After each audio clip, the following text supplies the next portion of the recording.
istighfar dan ucapan doa tadi dan kepada hadir masjid, para masyarakat, para guru, para fadail, asatidzah, yang mulia, semua hadirin kepada Allah Subhanahu wa taala. Saya berasal daripada Sarawak dan menetap di sini sudah ada lama, dan alhamdulillah setelah belajar dan bekerja, sekarang saya sepenuh masa berdakwah, mudah-mudahan Allah berkehendak dan dikurniakan husnul khatimah. Malam ini kita akan lihat sedikit untuk kita mengenal sosok tokoh yang sangat agung, mulia, yang dimuliakan Allah, dan melihat teladani akhlak, supaya kita juga seperti apa yang diinginkan oleh Nabi Rasulullah sallallahu alaihi wasallam, yaitu menjadi umat yang terbaik.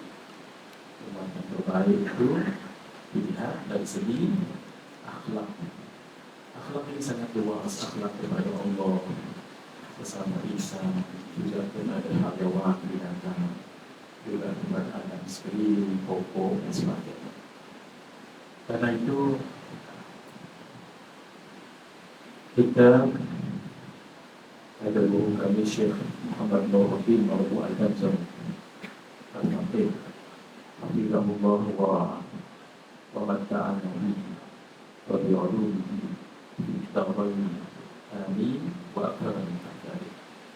Kata beliau, kalau pada diri kita ini ada sesuatu yang kalau tidak sama atau berdiri dengan Nabi, itu sudah menjadi suatu perangkaan.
Guru muda kita Syekh Muhammad Nuruddin Abu Al-Hamzah Hafizahullah wa Hanan. Beliau katakan, kalau pada diri kita ini ada sesuatu yang ada sama kalau tidak diri sekalipun dengan Rasulullah SAW, itu cukup untuk kita lakukan. Umpama sebagian kita mungkin namanya Muhammad Abang, dan Muhammad itu adalah nama dari Rasulullah SAW. Maka itu cukup memanggilkan, walaupun bersamaan hanya pada nama. Pertuan dan ada janggut, baginda juga ada janggut. Baginda punya akhlak yang berbeda. Kita juga walaupun tidak seluruhnya punya akhlak yang berbeda. Baginda kalau berbicara sangat lembut, sangat tegas, pendek tetapi makna sampai dan punya hikmah yang berbagai. Kalau kita berbicara sebegitu, mirip akhlak Nabi ataupun cara Nabi SAW. Sebagian tuan-tuan kita tahu solat malam itu jadi kelaziman. Walaupun mungkin tidak banyak, tapi solat malam. Nah, itu juga solat malam. Tidak lagi kalau bagi solat lama dan panjang. Dalam Sahih Bukhari disebut hatta tatawarrama qadaman, sampai dekat-dekat kita. Tapi sekurang-kurangnya kita solat malam juga, walaupun mungkin 2 rakaat. Ingatkan kepada yang lain.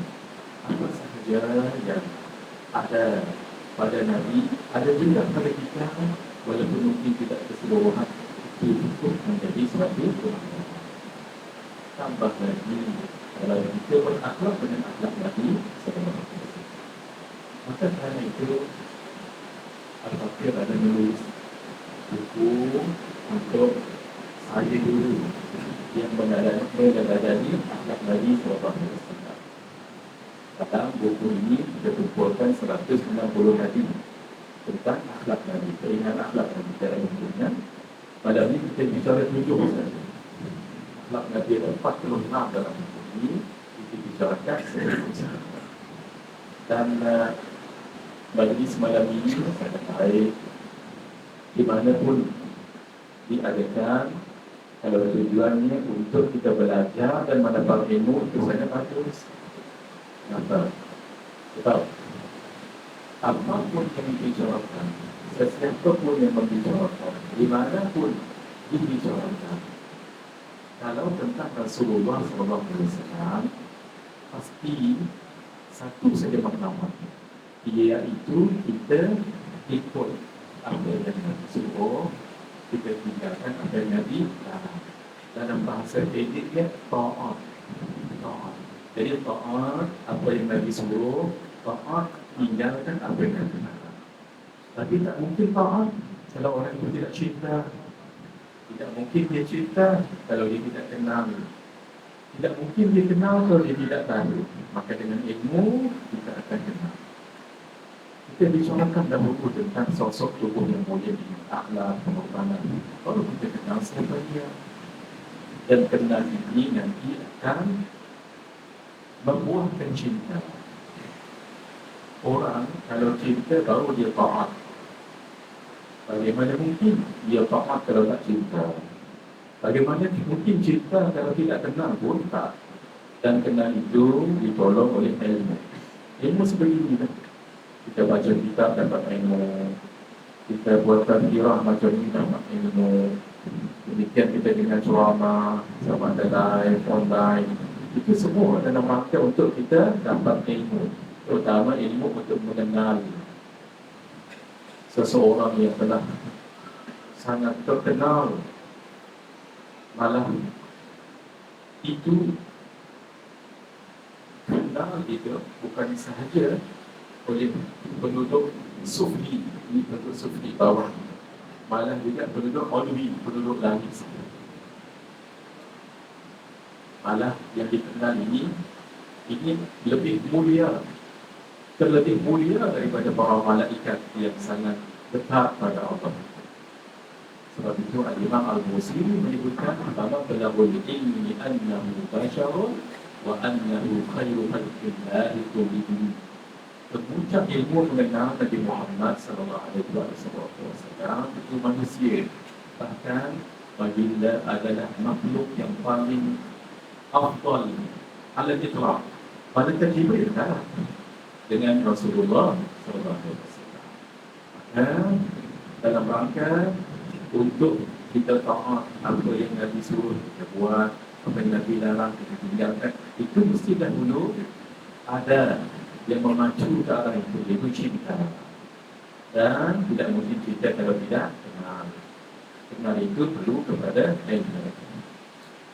Apabila seseorang itu cinta, maka itu akan menatijahkan kebaikan. Dan mesti faham dulu apa itu hakikat cinta. Ulama mengatakan hakikat cinta itu ada di dalam perkataan cinta. Hak dengan hubur. Ulama dan bahasa Arab kalau kita butuh apa cinta dalam bahasa Arab? Cinta dalam bahasa Arab itu kalimat hubur. Istimewa yang hubur itu hak dahulu. Dan hak itu adalah huruf dalam. Tak, itu adalah huruf ididil. Apa faedah dia? Faedah dia maksudnya cinta mesti bermula daripada dalam. Mesti bermula daripada hati. Tidak hanya di bibir. Kalau hanya bermula di bibir tapi hati tidak, itu dusta. Sebab itu nantinya al-mahabbatu tahtaju ila al-bayan. Cinta itu perlu kepada pembuktian. Kalau tak ada daripada dalam, bibir sahaja itu tak dusta. Karena itu perlu daripada dalam ilmu tadi yang membantu untuk kita kenal Nabi daripada dalam. Sebagai ulama mengatakan hakikat cinta itu ada juga di dalam perkataan hubbun. Kalau kita cuba kita, dia akan jadi hubbun. Cuma dua bah itu dia jadi satu bah. Apabila diletakkan pada satu. Kalau tidak, dia akan jadi bunyinya hubbun. Dua bah menjadi satu. Kenapa dua bah menjadi satu? Itulah hakikat cinta. Hakikat cinta pada ul muhibb fil mahbub. Tenggelam, fana. Orang yang mencintai kepada orang yang dicintai. Contoh kita sayang dengan isteri. Contoh, kita ada kemahuan, kita nak makan yang A, tapi isteri kita nak makan yang B. Ada dua kemahuan di situ.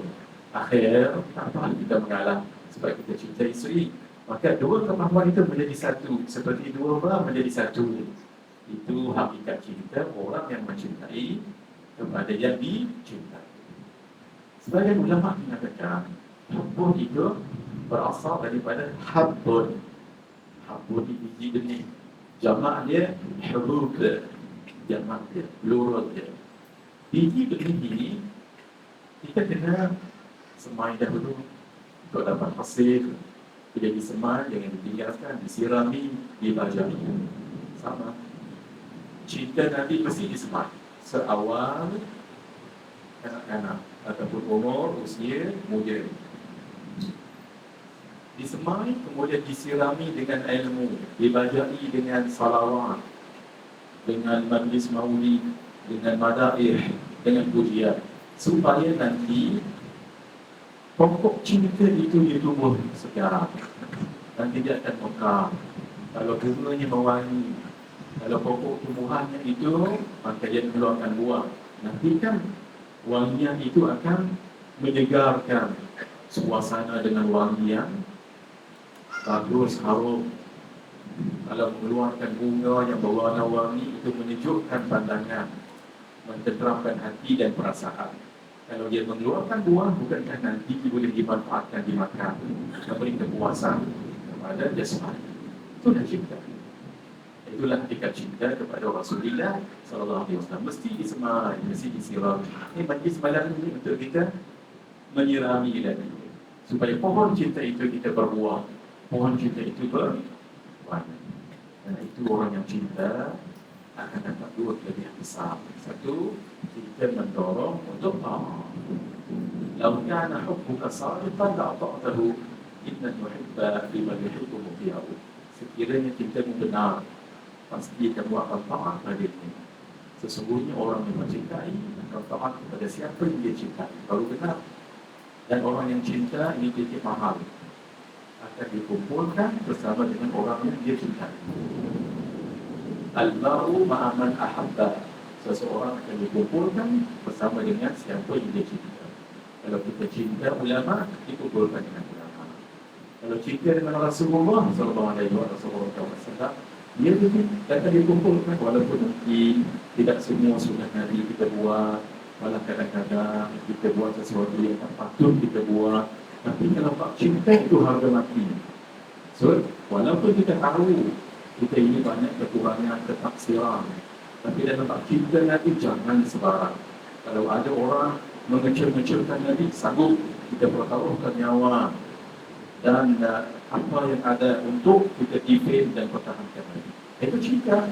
Walaupun kita mungkin tidak dapat buat semua yang dituntut oleh kita. Sebab itu mahal. Ini mahal mencinta itu. Itu yang tuan, kita nak bina cinta itu supaya kita dapat dua itu. Itu cinta mendorong untuk taat, Yang kedua, dikumpulkan dengan yang kita cintai dengan Rasulullah SAW. Untuk kita jadikan ada kecintaan dalam diri kepada Nabi, maka kita kena tahu apa sebab untuk orang itu cinta yang lain. Guru kami Syekh Dr. Usamah Al-Azhari, beliau dan ulama lain mengatakan sebab cinta itu ada 3. La rabi'ata laha, tidak ada 4 padanya. Sebab cinta, kita cinta dengan seseorang, mungkin dengan isteri kita sekarang, dengan suami kita sekarang, ataupun siapa yang kita cinta, barangkali kerana jamal, kerana kacak dia, kerana cantik, ponsel kata orang, nampak. Nah, mungkin baju kita jatuh cinta dan sekarang jadi isteri kita, jadi suami kita, ada durian pun dan sekarang membina keluarga yang bahagia. Ada juga orang yang jatuh cinta dengan orang lain bukan kerana kacaknya, kerana cantiknya, dia saja, tapi dia ada kamal sempurna. Mungkin duitnya sempurna, jawatan dia, mungkin suara dia sedap. Kalau dia baca qasidah tu, Allah mengalir ayat mata. Kalau dia baca Quran, kita pun mungkin baca lama pun tak apa. Itu mungkin kerana kamal. Tapi ada juga orang cinta dengan orang lain bukan kerana jamal, kacak. Oh, ada orang mungkin dia tak luar boleh dia tak lama sedap. Maaf dan kaki lah. Boleh nampak lah. Tak nampak lah. Tak apa orang kat sini kuat, dia hafalan dia kuat. Maaf kali kat sini lah. Dia tetap tak punya orang. Ada juga orang cinta dengan orang lain bukan kerana kacak sakitnya. Dari segi harta, pendidikan, jawatan pun tak seberapa biasa-biasa saja. Tapi jatuh cinta kerana nawan, kerana tabiat yang baik, akhlak yang bagus. Kita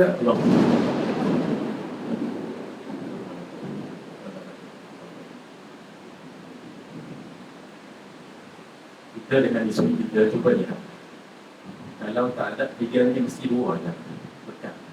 Kalau 2 tak ada, mesti 1. Mustahil tak dekat mana-mana, mesti ada. Istimewa kita cinta Rasulullah SAW, 3 ada pada Nabi. Cuma saya tak cerita fokus ni. Kalau fokus benda ni, cukup semayang 1 jam. Saya kita dapat akhlak saya. Nak tahu kacak Nabi, kena baca kitab Syama'il. Kitab Syama'il bagi terkenal, Syama'ilun Nabi, karangan Imam At-Tirmidzi. Nak tahu tentang kesempurnaan Nabi, kena baca kitab Khasa'is, Khususiyat. Kitab Khususiyat yang paling terkenal antaranya Al-Khasa'is Al-Kubra dan Al-Imam Jalaluddin As-Suyuti. Malam ni hujan lah. Hanya hujan rahmat insyaAllah. Kalau kata tak hujan malam ni, cuba kita tengok atas. Kita akan nampak bintang-bintang di langit bergemerlapan, berkepipan, indah menawan. Mana pergi bintang-bintang tadi itu di dalam malam siang hari? Tak pergi mana dok jam tu? Dok jam tu? Tak pergi mana? Sirna. Masya Allah. Sirna. Kerana cahaya matahari mahal. Para ulama mengatakan bintang-bintang di langit itu yang cantik, indah, menawan, berkepipan, itulah tampilan untuk para Nabi dan Rasul keseluruhan, indah. Tapi bila datang cahaya matahari siang, sirna, macam tak ada, walaupun ada orang tu. Sirna, kerana cahaya matahari yang terang itu. Cahaya matahari yang terang itu adalah ditampilkan siapa? Sayyidul wujud baginda Rasulullah SAW.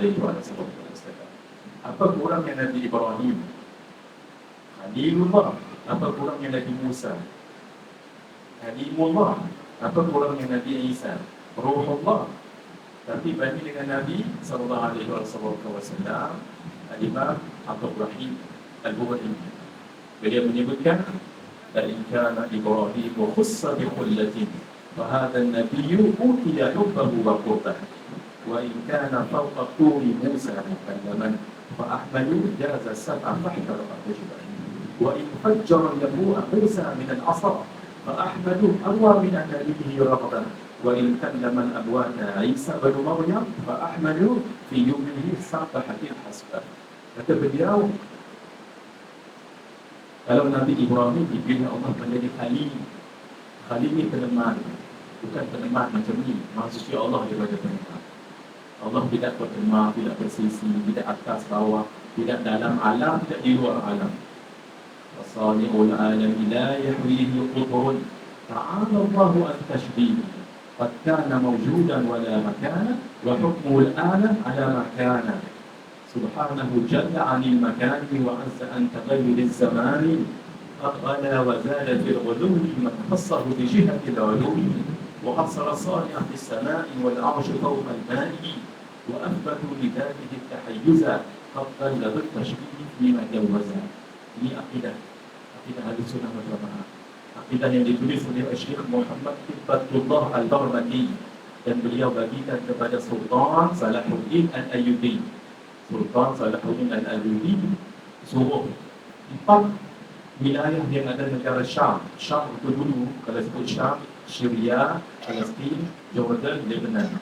Setiap pagi Sultan Salahuddin Al-Ayyubi akan perintahkan ada orang dekat Manara di Menara kata kita akan baca syair tadi wasani'ul alami la yahwihi qudrun sampai habis.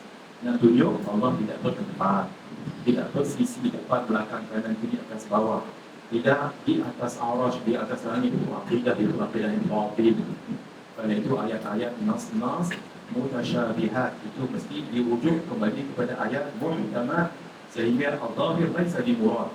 Itu panjang cerita. Karena itu Nabi Ibrahim dipilih menjadi Khalil, peneman Allah. Maksud sangat dekat pada Allah. Sebab Khalil itu adalah teman. In zada mali kullu nasu khulali wa in qalla mali fala khidam bisahibuni. Kalau banyak hartaku, semua orang kata saya kawan kamu. Kalau tak ada ataupun sikit, tak nak siapa kawan kamu. Itu Khalil. Nabi Muhammad Habibullah lebih lagi. Kalau Nabi Musa bermunajat di Bukit Saina, kan di Mesir tu. Ketika nak hampir, lalu difirmankan kepada Nabi Musa, Ya Musa ikhla'na alayhi fa innaka bil wadi muqaddas ruwa. Wahai Musa, buka masuk muslim sebab kau nanti tempat yang suci. Nabi Musa munajat di Bukit Saina, di Mesir, di dunia, buka selipar. Nanti lepas 7 ada langit. Pertama, 2, 3, 4, 5, 6, 7. Kemudian lepas langit ke-7 tu tak ada langitan, tu namanya Sidratul Muntaha. Al-Imam Al-Bajuri dalam kitabnya Tuhfatul Murid syarah kepada kitab Jawharatul Tauhid karangan Al-Imam Ibrahim Al-Laqani. Beliau mengatakan, juga disebut oleh Syekh Muhammad Nawawi Ibn Umar Al-Bintani dalam kitabnya Nurul Dhalam syarah kepada kitab Aqidatul Awam karangan Al-Imam Al-Marzuqi. Nabi Isra' Mi'raj sampai dekat yang ke atas 7 tadi. Itu namanya Sidratul Muntaha. Itu kenapa paling tahqiq. Jadi kebanyakan ulama, malah kata jumhur ulama, lepas daripada yang ke-7 ni, naik Sidratul Muntaha, naik ke Mustawa, naik ke Arasy. Itu kebanyakan ulama. Antaranya Imam Al-Busiri. Sehingga Imam Al-Busiri menyebutkan thumma yarudduhu minal arasy qabla an yabrudal farash. Kemudian Allah mengembalikan niat Nabi daripada atas arasy ke tempat kembalinya sebelum sejuk. Itu pendapat jumhur. Tapi pendapat yang tahqiq dekat Sidratul Muntaha. Dan ini ketujuh, malaikat Jibril temankan Nabi. Masuk ke Sidratul Muntaha, surrender malaikat Jibril. Hatta hadal had ya Rasulullah. Sampai tahap ini saja saya teman Tuhan. Malaikat Nabi mengatakan bukan ketika ini seorang teman meninggalkan temannya. Kenapa tak ikut saya Isra' pada malam ya? Daripada bumi, daripada Makkah ke Bait Al-Muqaddas hari ini dengan buah ikat baru naik atas. Jadi kenapa daripada tadi ikut tapi sampai ke sini tak ikut? Kata malaikat Jibril, "Lau khatawtu khutwatan la haram." Kalau aku melangkah satu langkah tempat ini, aku akan terbakar. Wa ma minna illa lahu maqamun ma'lum. Tidak ada bagi kita melainkan ada maqam. Ini maqam. tempat malaikat tak boleh lepas Nabi boleh lepas dengan slipper. Sehingga kata ulama, siapa yang kata slipper dia lebih mulia daripada slipper Nabi, murtad orang. Na'al. Kalau slipper itu boleh lepas tempat di situ, mulia tak slipper? Mulia. Kalau slipper itu mulia, kalau slipper itu mulia, bagaimana sahibun na'al? Kalau slipper itu mulia, macam mana tuan punya slipper? Nabi Musa pukul batu keluar 12 pancaran air sesuai dengan 12 perintah Bani Israel. Nabi tak perlu. Selam tangan dekat mintok tempat wuduk, keluar air kat sini. Sampai ulama bahas air apa yang paling mulia. Ada kata air Zam-Zam, ada kata air Sungai Buang dengan Sungai Nil Buang, ada kata air malam Jumaat, hujan malam Jumaat kan. Itu khilaf ulama. Tapi jumhur ulama seperti yang disebut oleh Imam Al-Qustullani dalam kitabnya Al-Mawahib Al-Laduniyah mengatakan, ulama mengatakan air tadi yang mulia tu sebab ia keluar daripada sosok tubuh yang mulia air. Itu mulianya Rasulullah SAW. Sehingga Imam Qadhi Iyad beliau menulis satu bab khusus dalam kitab beliau Asy-Syifa bi Ta'rif Huquqil Mustafa, apa-apa keluar daripada batang tubuh Nabi itu mulia. Tuan guru dan besar. Siapa yang rindu dengan Nabi saja. Siapa yang nak tahu benda yang jarang kita dengar tentang Nabi, baca kitab Asy-Syifa. Kitab Asy-Syifa bi Ta'rif Huquqil Mustafa. Kalau tuan-tuan tak faham bahasa Melayu, baca yang Arab. Sebab kitab Asy-Syifa ada dalam bahasa Arab. Kalau orang sedangkan tak faham bahasa Melayu, baca yang Arab. Sebab itu disebut Asy-Syifa. Syifa itu adalah pengobat. Ubat untuk orang yang rindu kepada Nabi. Kita baca. Jadi saya tak jumpa lagi lah di terjemah belum. Kat rumah saya tu ada beberapa sudi. Kalau baca dia timang. Banyak perkara yang kita tak tahu tentang Nabi ada dalam tu. Itu yang nama kerinduan, Asy-Syifa. Sehingga orang baca tu maka dia pengobat kepada kerinduan. Sebab itu orang-orang tua di Turki, kalau sebut nama Rasulullah SAW, tangan mereka letak kat sini. Kenapa? Sabar wahai hati. Sebab hati tadi tu rindu. Sabar. Nanti kamu akan jumpa dengan siapa yang kau rindu. Waktu itu orang tua-tua ni, bila sebut ya Rasulullah sallallahu alaihi wasallam, dia sini. Dia kata sabar wahai hati, kerinduanmu pasti akan berobat. Itu. Kalau Nabi Isa boleh berbicara dengan orang yang mati itu wajar. Sebab mati itu apa? Wa mal mautu illa rihlatun ghayra annaha min al-manzil al-thani ila al-manzil al-baqi. Tidak ada yang namanya kematian itu melainkan perpindahan roh daripada dunia yang fana kepada dunia yang nanti kalau dikembalikan roh boleh bercakap macam biasa. Tapi lebih lagi apa? Lebih lagi kenapa? Batu kerikil di dalam tempat Nabi ini macam bertasbih Allah. Macam orang hidup pula. Dan lebih daripada itu, Nabi ketika berada di depan Bukit Uhud, baginda menyebutkan Uhudun nuhibbuh. Bukit Uhud kita mencintainya. Itu memang wajar sebab manusia punya perasaan. Tapi lebih pelik apa? Wa huwa yuhibbuna. Bukit Uhud mencintai kita dan kemudian itu. Itulah kemuliaan Rasulullah sallallahu alaihi wasallam. Saya cakap ikhlas malam ni boleh. Mikrofon ni antara yang terbaik yang pernah saya pakai. Tahniah kami Tuan Haji lah. Itu yang saya semangat malam ni. Tuan Haji kata sampai pukul berapa, tak apa, jaga agak dah boleh lah.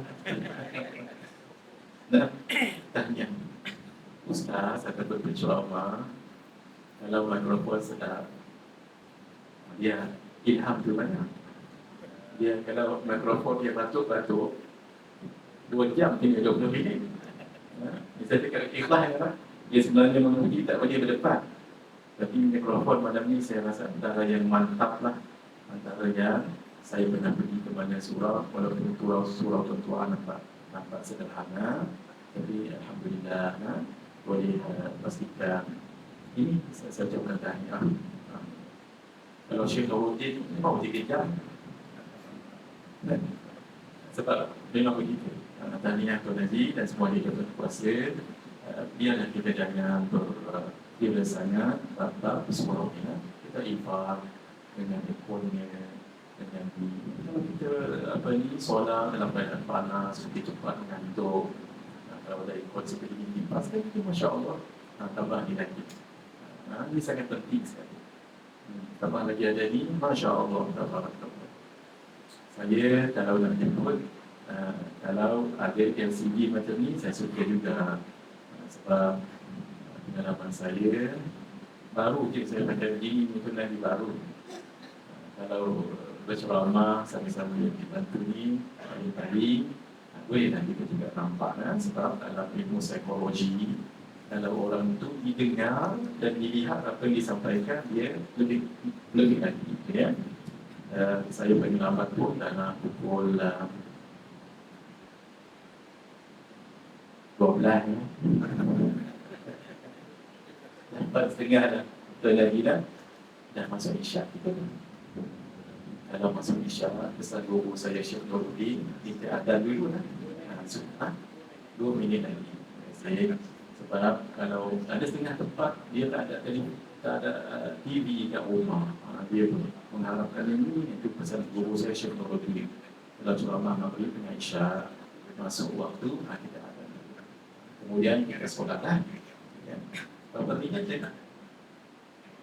dia seminit lagi, tak ada nampak. Kita sambungkan dulu, nak tahu tentang akhlak Nabi yang mulia, baca kitab sirah. Kitab ni banyak lah. Dan antara yang terkenal, As-Sirah An-Nabawiyah. Itulah. Buku-buku ini kena kita rujuk untuk kita menambahkan cinta pada Rasulullah SAW.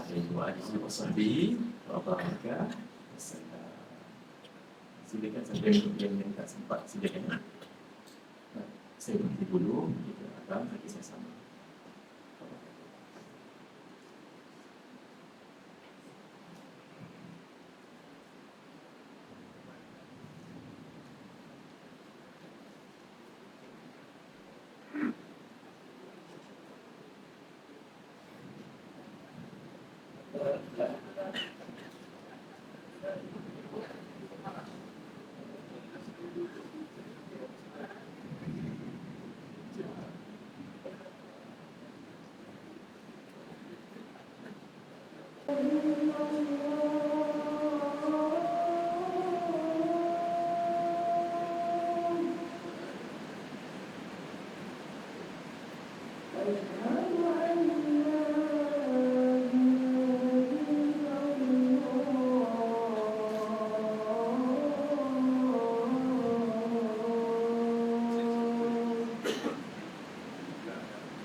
Bismillahirrahmanirrahim.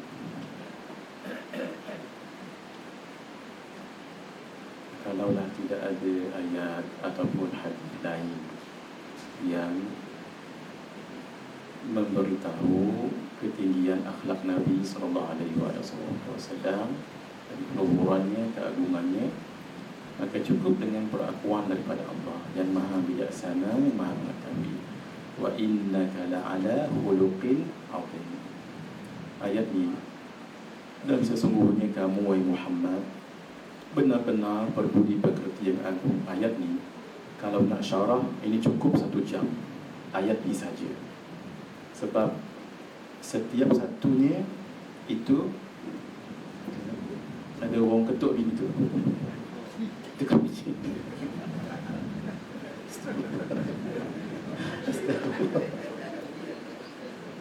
Saya tadi lirik mata saya tengok Tuan Haji pakai baju merah. Lirik mata saya pakai baju warna merah. Tiba-tiba kan Tuan Haji keluar ada warna merah sini. Saya pun Tuan Haji kan baju merah. Saya pun fikir, oh Tuan Haji ni yang sedap suara azan tadi ni. Sebab beliau kan pakai baju merah, lirik mata saya. Kemudian beliau keluar baju merah. Tu saya terfikir, oh yang sedap azan tadi Tuan Haji lah. Tiba-tiba orang bunyi minta tolong. Tak ada yang minta tolong. Saya dengar bunyi ketuk. Masya Allah, Tuan Haji. Ya Allah bagilah. Itulah Allah bagi kelebihan pada seseorang. Kadang-kadang Allah bagi harta yang banyak. Kalau tidak, mungkin wajah yang kacak. Tapi Allah juga bagi dengan ilmu yang Masya Allah. Suara juga adalah kurniaan daripada Allah. Sebab itu kata ulama, apapun kurniaan Allah, satu, jangan ditinggal. Ikat dia. Kalau ilmu, ikat dia. Kalau pandai memasak, masak apapun, ikat nikmat itu. Cara ikat nikmat, bersyukur. La in syakartum la azidannakum. Tapi kalau kita tak syukur, dia akan terlepas. Kerana itu orang yang kaya bersyukur. Syukur, infak, sabil, menderma, itu maksudnya syukur. Makin bertambah harta. Ma naqasat sadaqatun min mal. Tidak pernah sedekah itu mengurangkan harta. Sama juga orang yang berilmu.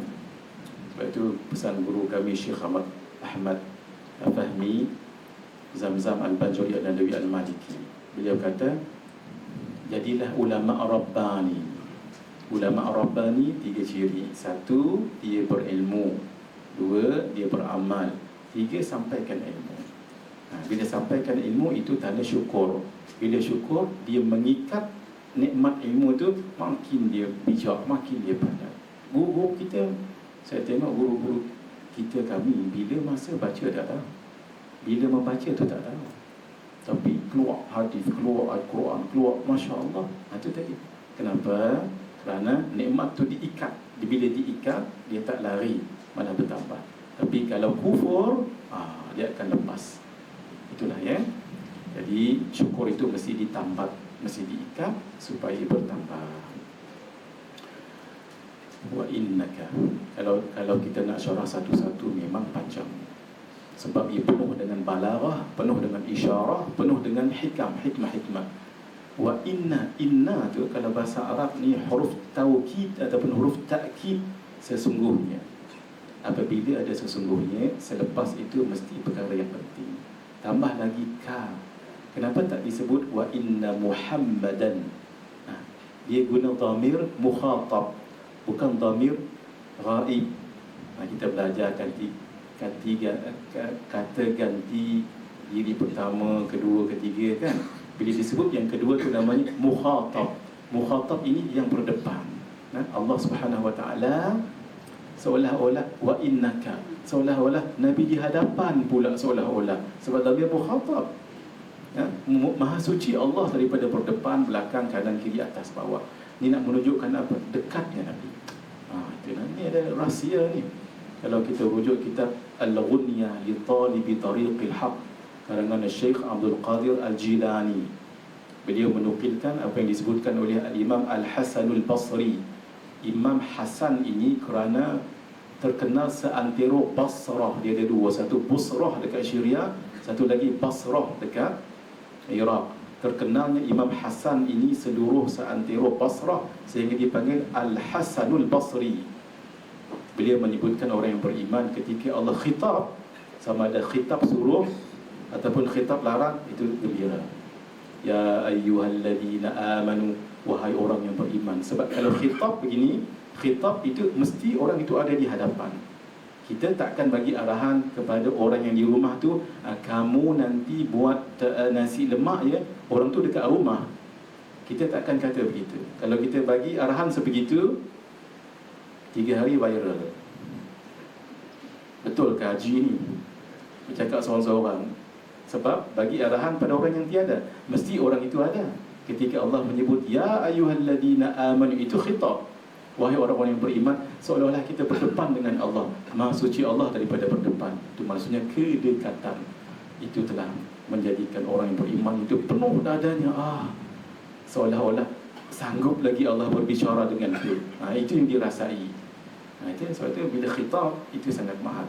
La itu huruf zaidah, ala itu ada maksudnya atas, khuluqin nakirah, kenapa tidak al-khuluqi azim, itu agung.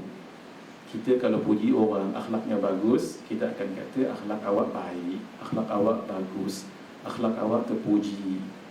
Tak pernah kita puji akhlak awak agung, tak pernah. Tapi siapa yang puji Allah? Siapa yang puji akhlak Nabi yang agung? Allah. Itu yang saya kata, kalau syarah ni saja 2 jam, yang ayat ni saja. Tapi janjikan 8.30. Duk rasa pukul 9. Sebab tak masuk tajuk lagi, ni baru muqaddimah. Kan saya kata tadi kita nak cerita akhlak Nabi 7. Ini kan tak masuk lagi, baru muqaddimah ni. Sebab yang pertama kasih sayang, tak masuk lagi, kita masuk lah. Sebelum masuk ada lagi muqaddimah ni. Maaf ya, kalau bab puji ni, maaf ya, kalau anak murid memuji gurunya, insya-Allah betul. Kalau ahli jawatan kuasa memuji ketuanya, tak kiralah surau, masjid, mana-mana organisasi, insya-Allah betul. Kalau orang ramai pencinta memuji orang yang dia cinta, tokoh ke apa semua, insya-Allah betul. Tapi belum tentu benar. Belum tentu benar. Sebab mereka lihat yang di luar saja. Siapa yang paling tahu 24 jam ataupun dah cucu 6 dah sekarang ini, malah ada cicit. Siapa yang paling selalu tengok haji itu? Siapa? Kalau tidak isteri. Maaf ya. Sebab itu kalau pengakuan itu datang daripada isteri, insya-Allah betul. Sebab dialah yang paling tahu isteri suami dekat rumah. Orang di luar tahu yang di luar saja. Yang the true colour tu siapa yang tahu? Isteri. Sebab itu mungkin di luar, oh lembut sekali, jualan tersepak kertas je, oh sorry, oh maaf ya, oh Masya Allah, lembut sekali. Sampai ada orang kata, siapa isteri dia? Tak tahu. Pasal lembut sangat. Untung isteri dapat suami lembut lagu ni. Bukan seorang aja kata, ramai ya. Tapi orang yang lembut tadi tu, 3 ekor kucing mati dia tendang kat rumah. Siapa tahu? Kalau tidak isteri. Derma pun lagu tu, Masya Allah, haji ni dia tak pandang lah derma apa semua. Di rumah siapa tahu? Di rumah, itulah yang sebenarnya. Sebab itu kata guru mulia kita Syekh Ahmad Fahmi Zamzam Al-Banjuri dan juga Al-Maliki, akhlak Nabi di rumah seperti majalah yang terbuka. Majalah yang terbuka, saya ada pengalaman menulis majalah, hampir tak ada satu pun kesalahan sebab diedit oleh beberapa editor. 2, majalah ini semua orang boleh baca, daripada peringkat kecil sampai ke atas. Bermakna akhlak Nabi tak ada satu cacat celah. Di rumah, kita di luar mungkin Masya Allah tapi di rumah belum tentu. Begitu juga, tidak ada cacat celah. Begitulah akhlak Nabi di rumah, sekelumit. Ini pengakuan daripada orang yang 28 tahun bersama dengan Nabi, Ummina Sayyidatina Khadijah. 28 tahun, bukan sedikit. ketika Nabi keluh kesah sedikit kerana dipeluk oleh malaikat Jibril dekat bukit Hira, Gua Hira, Nabi mengatakan laqad khasyitu ala nafsi, saya bimbanglah atas diri saya. Kata Sayyidatina Khadijah, kalla wallah, tidak demi Allah, ma yukhzika Allahu abada, Allah tidak akan menghinakanmu selama-lamanya. Isteri yang baik, tenteramkan, diminta diselimut, selimut. Kan Nabi kata zammiluni zammiluni. Walhal yang Nabi minta cuma seorang. Siapa? Isteri baginda di rumah. Kalau kaedah bahasa Arab bukan zammiluni, itu jamak. Sepatutnya zammilini. Tapi kenapa seorang saja isteri? Waktu itu Sayyidatina Khadijah seorang di rumah. Tapi Nabi sebut zammilu, tidak zammili. Kalau kaedah bahasa Arab zammilini sebab muannath mukhatab. Tapi ini seolah-olah jamak zammiluni. Ini apa? Ini faedah. Zammiluni asalnya kalau ikut seorang muslimat, kita mengaji bahasa Arab, jadi zammilini. Kenapa zammiluni ramai? Sebab orang Arab kalau nak memuliakan orang, walaupun seorang, dia seperti ramai. Itu sedikit. Dan diselimutkan. Itulah isteri yang baik. Suami minta apa, kita bagilah. Selimutkan saya, selimutkan saya. Jangan cakap banyak kita sebagai isteri yang baik, terus selimut. Jangan sebelum nak bagi selimut, itulah abang dah jangan pi, abang pi, tu dia. Maaf ya, ada orang kata beletak dulu. Jangan beletak. Ini Sayyidatina Khadijah tak cakap banyak bagi. Malah ketika suami merasa gundah gelana, ditenteramkan dengan sesuatu yang menggembirakan. Apa? Innaka la tasilur rahim. Tuhan, ya wahai suamiku yang kucintai, Tuhan kan menghubungkan tali silaturahim. Ini akhlak Nabi sebelum jadi Nabi dan Rasul. Wa tahmilul kalla, memikul bebanan. Wa taksibul ma'dum, menolong orang yang susah. Wa taqrid dhaif, memuliakan tetamu. Wa tu'inu ala nama'ibil haq, menolong atas kebenaran. Ini akhlak-akhlak mulia Nabi sebelum jadi Nabi dan Rasul. Kita kan tahu baginda terkenal dengan Al-Amin. Al-Amin yang jujur. Orang Arab Makkah tu, walaupun tak beriman dengan Nabi, kalau bab-bab barang-barang yang mahal disuruh disimpan di rumah Nabi. Nabi yang simpan. Kerana Nabi Al-Amin, ketika baginda nak hijrah, baginda suruh sepupu baginda Sayyidina Ali radhiyallahu ta'ala anhu wa karramallahu wajhah. Sebahagian ulama mengatakan boleh alaihi salam, sebab baginda adalah ahlul bait. Ahlul bait ini dimuliakan Allah. Qul la as'alukum alaihi ajran illa al-mawaddata fil qurba. Wahai Muhammad, bagi tahu, aku bukan minta upah daripada kamu, tapi sayangi ahli keluargaku yang dekat. Ahibbullah lima yaghzukum bihi min ni'amin wa ahibbuni lihubbillah. Itu Nabi pesan. Cintai Allah atas nikmat yang mencurah-curah datang pada kamu, dan cintai saya sebagai cinta kepada Allah. Wa ahibbu ala baiti li hubbi, cintailah ahli keluargaku sebagai tanda cinta kepadaku. Mantan Rektor Universiti Al-Azhar, Syekh Omar Hashim, beliau ketika bercakap dan berbicara di satu majlis dihadiri ulama-ulama Mesir, antaranya Syekh Ali Jum'ah dan yang lain-lain, di Masjid Sayyidatina Zainab, beliau mengungkapkan rasa cinta kepada Ahlul Bait. Lalu beliau menyebutkan tentang kecintaan itu, bahawa baginda beliau sangat cinta tentang Ahlul Bait. Lalu beliau baca yang tadi itu, dua ayat, satu ayat Al-Quran, satu hadis Nabi sallallahu alaihi wa alihi wa sahbihi wa baraka wasallam. Itu Ahlul Bait itu mesti kita cinta. Ada lagi tak zaman sekarang? Ada. Kullu nasabin wa nasalin munqati'un illa nasabi wa nasali, Nabi sebut. Setiap keturunan itu terputus kecuali keturunan Nabi itu berterusan.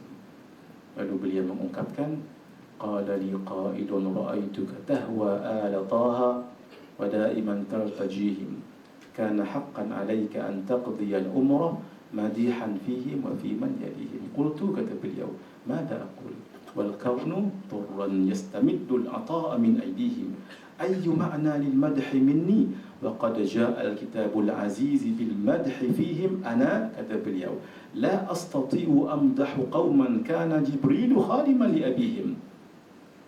Saya terjemah yang belakang saja. Yang depan-depan kita terjemah tahun depan. Yang belakang saja.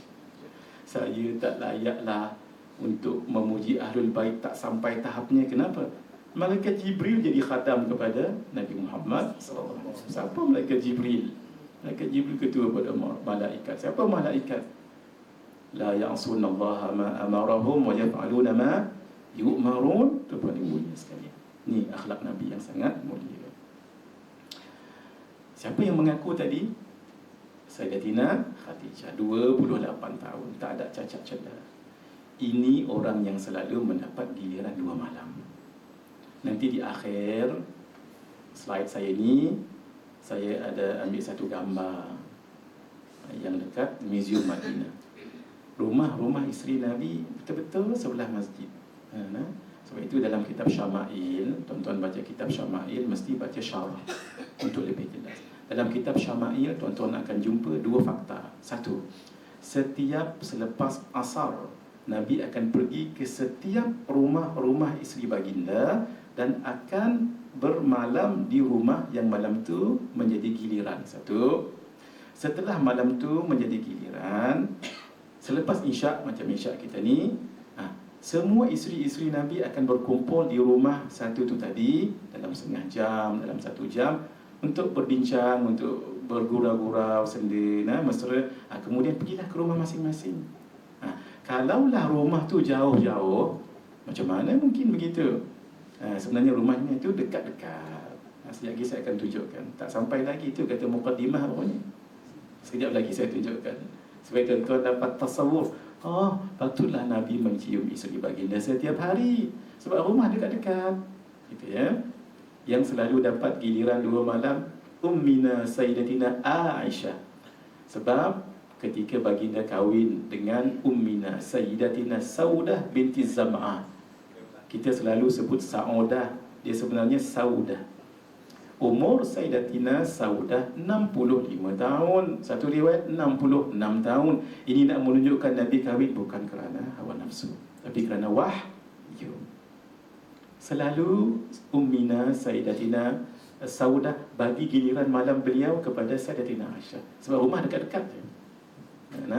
Sebab itu Sayyidatina Aisyah selalu dapat 2 malam, dan itu menyebabkan bagi beliau paling faqih, paling berilmu. Sebab 2 malam hidup serumah dengan Nabi, melihat apa yang Nabi lakukan. Perlakuan Nabi itu adalah hukum hakam. Sebab itu baginda beliau paling faqih, paling mengetahui. Ketika ditanya akhlak Nabi, jawapan beliau ringkas je. Kana khuluquhul Quran. Akhlak baginda adalah Al-Quran. Harus kita jangan lupa tadi 2 fakta tadi kan. Satu apa? Apabila datang pengakuan tu daripada isteri, insya-Allah betul. Sebab isteri yang paling tahu. Yang kedua, beliau yang paling selalu lihat hal ehwal Nabi, sebab mendapat 2 malam kalau ikut giliran itu. Akhlak Nabi Al-Quran. Ulama tafsir, apa maksud akhlak Nabi Al-Quran? Quran itu sempurna, akhlak Nabi semua sudut sempurna. Ibadah, makan, minum, berpakaian, muamalah, apa serba-serbi itu sempurna. Quran tidak ada kekurangan. Akhlak Nabi tidak ada cacat celah. Bacalah tentang bagaimana Nabi marah itu ada sebab. Bagaimana Nabi dengan isteri, dengan pembantu, hatta dengan binatang, tak ada cacat celah. Al-Quran itu sempurna sebagai panduan hidayah kepada siapa saja. Akhlak Nabi, siapa pun nak teladani, semua golongan, semua bangsa, semua agama, Al-Quran itu sesuai untuk sepanjang zaman, relevant. Akhlak Nabi memang sesuai untuk diteladani sepanjang zaman. Baginda telah wafat 11 Hijriah yang dulu. Kita sekarang 1445. Tolak 11 bawah. Ribuan tahun tetap akhlak Nabi. Kalau kita baca la,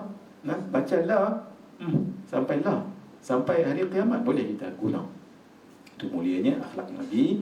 Ini yang dikatakan Al-Quran. Baru masuk tajuk. Ini tajuk ni ada 7. Nabi akhlak yang antara yang menonjol, Nabi kasih dan sayang. Sayang kepada umat Nabi ada 2 selalu kita ingat. Satu, alhamdulillah, ini untuk kita semua, ummatul ijabah, umat yang menerima Islam, ataupun ummatul dakwah, umat yang menerima dakwah. Kita semualah alhamdulillah, mudah-mudahan sampai meninggal ya. Allahumma amin. Jangan berubah lagi, jangan masuk agama lain ke lagu mana, jangan. Pegang elok-elok, ketat-ketat. Tapi jangan lupa jiran kita depan, belakang, atas, bawah tu hak tak masuk Islam lagi. Namanya ummatul dakwah. Perlu kita dakwahkan kerana mereka bukan orang Islam. Umat Nabi juga tu. Jadi Nabi tidak mahu menyusahkan umat. Apa buktinya? Laula an asyqa ala ummati aw ala an-nas la amartuhum bisiwaki ma'a kulli salatin. Kalaulah tidak menjadi kepayahan ke atas umatku atau ke atas manusia, nescaya aku akan perintahkan mereka dengan perintah wajib untuk bersiwak setiap waktu solat. Siwak kalau nak sebelum solat, apa hukumnya? Sunat kan? Apa maksud sunat? Ma yuthabu fa'iluhu wa la yu'aqibu tarikuhu. Buat dapat pahala, tinggal tak berdosa. Kalau wajib jadi macam mana? Ma yuthabu fa'iluhu wa yu'aqibu tarikuhu. Buat dapat pahala, tinggal berdosa. Maaf ya, jujur saja, jujur saja. Berapa ramai kita kalau solat tak pakai siwak? Maaf ya, jujur saja. Saya malam ni terbawa. Kalau tak, saya pun tidak. Tapi ini kan sunat. Tak berdosa lah kita. Hadis yang lain, laula an asyqa ala ummati la amartum bisiwaki 'inda kulli wudu'in. Kalau tak jadi payah umatku, aku akan suruh dengan perintah wajib setiap kali wuduk. Maksud siapa yang berwuduk tak pakai siwak berdosa. Hakikatnya berdosa ke tak? Tak kan? Itulah Nabi. Sayang Nabi. Kalau tak, maaf ya, berapa ramai yang berdosa. Dah tak bersiwak ketika berwuduk. Solat berapa ramai tak bersiwak. Kerana itu hadirinnya, kita usaha amalkan sunnah Nabi juga. Tak semestinya pakai ini, pakai berus pun boleh juga. Yang penting kesat, yang kesat-kesat. Kalau kata tak bawa juga, tak mengapa. Sebelum solat ambil ni, baju ni boleh kesat sikit. Jangan baju orang, baju kita. Mana boleh, tak salah. Tapi kalau ada ni, Masya Allah, ni ada caranya, pegangnya, ada caranya. Kalau paling bagus, ia kayu Arab, Al-Arab. Dan ia lebih besar daripada jari kelingking, lebih kecil daripada ibu jari. Panjangnya 1 jengkal, begini 1 jengkal. Buatlah bulu-bulu kat sini ni macam berus. Ketika nak pegang 3 atas, 2 macam ni. Kita diajar guru kita memang sedetail-detail ni pun. Dan cara nak siwaknya pun ada cara juga. Ini dirakam kan ni? Dirakam ya? Jangan zoom gigi, rakam tak apa. Gigi jangan zoom. Saya ada slide dalam ni tentang siwak ni. Tapi ulama kata antara caranya, ni letak ke atas tapi tengah, gigi atas, bawa ke kanan hujung, turun ke bawah, bawa gigi bawah ni ke kiri tengah, naik atas lagi, kemudian sebelah kiri, turun bawah, baut ke tengah lagi. Nombor 8 terbalik ni. Buat 3 kali. 1, 2, 3. Kalau gigi ni, sebab yang ni untuk gigi, untuk lelangit dan untuk lidah. Ini dalam fiqah kita belajar. Jadi kalau untuk gigi, dia kena urdan. Urdan ni lebar macam tu. Jangan tulan. Kalau tulan begini lurus, nanti kena gusi berdarah. Itu kita urdan. Urdan ni buat 3. 1, 2, 3. Habis tu baru lelangit ke atas. Langit ni kita tulan daripada belakang sampai ke depan. 1, 2, 3. Dalam kitab Bulughul Maram, ketika Nabi buat begitu, ada bunyi memang sebab atas ni geli, memang geli. Cuba tuan-tuan gosokkan atas ni dengan lidah, cuba. Rasa geli tak? Alhamdulillah, normal. Yang sungguh-sungguh. Kalau gosok-gosok, tak ada apa, jaga. Lupa lah Tuan Imam minta doa apa ke, ayat apa. Tak sungguh-sungguh. Ni gurau-gurau juga. Gurau-gurau juga Ustaz Habari. Ini memang kita. Sehingga ada ulama bagi kita amalan. Saya mohon maaf ya, tak layak saya nak kongsi amalan ni. Tapi bukan senang datang ke sejangkang ni. Kira 15 tahun sekali. Nah, saya mohon maaf, takut salah adab. Kenapa? Sepatutnya tuan-tuan lah yang berumur bagi ijazah kat saya, kan?